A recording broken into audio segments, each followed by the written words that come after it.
코로나19 시기에 정부가 투입했던 재난지원금 가운데 3조 원이 넘는 돈이 지원 취지나 요건과는 다르게 사실상 잘못 쓰였다는 감사 결과가 나왔습니다. 코로나로 인한 피해액보다 훨씬 많은 지원금을 주거나 심지어 피해액이 전혀 없는데도 지원금 지급이 이뤄진 경우도 허다했습니다. 김대겸 기자입니다.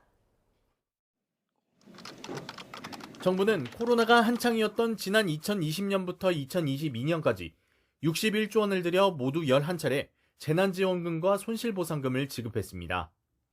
강화된 방역 지침으로 인해 줄줄이 폐업이 이어진 상황에서 급한 불을 끄기 위해 대규모 예산을 급히 투입한 겁니다. 당시 여건상 신속성이 정책 우선순위이다 보니 엉뚱한 곳에 예산이 쓰인다는 지적도 여러 차례 이어졌습니다. 해가 뜨면 매출이 증가하고 해가 지면은 매출이 감소하는 태양광 발전 사업하고 코로나19 직격 탄을 맞은 소상공인들 이 같은 기준을 적용해가지고 재난지원금을 지급한다. 이거 뭐 일반 국민들이 이해를 하겠습니까? 감사원이 이 같은 지적을 토대로 감사를 벌인 결과 총 1,200억 원의 재난지원금이 태양광 사업자들에게 지급됐던 것으로 드러났습니다. 이처럼 지원 취지나 요건에 맞지 않게 잘못 지급된 지원금 규모는 3조 2천억 원에 달했습니다.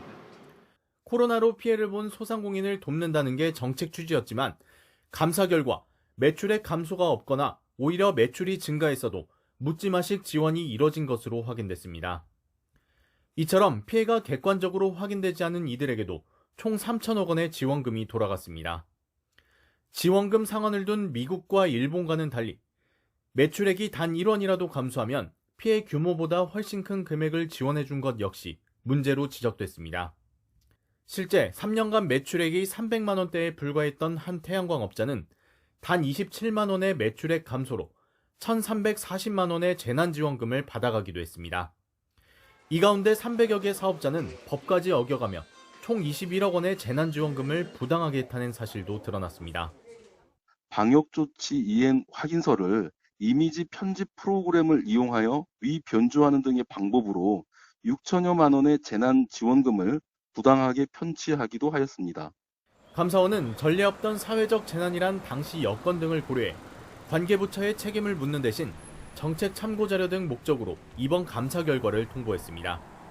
다만 부당수급 등 위법 사례에 대해선 관계기관이 고발과 환수 조치하도록 하는 등 엄정 조치했다고 밝혔습니다. YTN 김대겸입니다.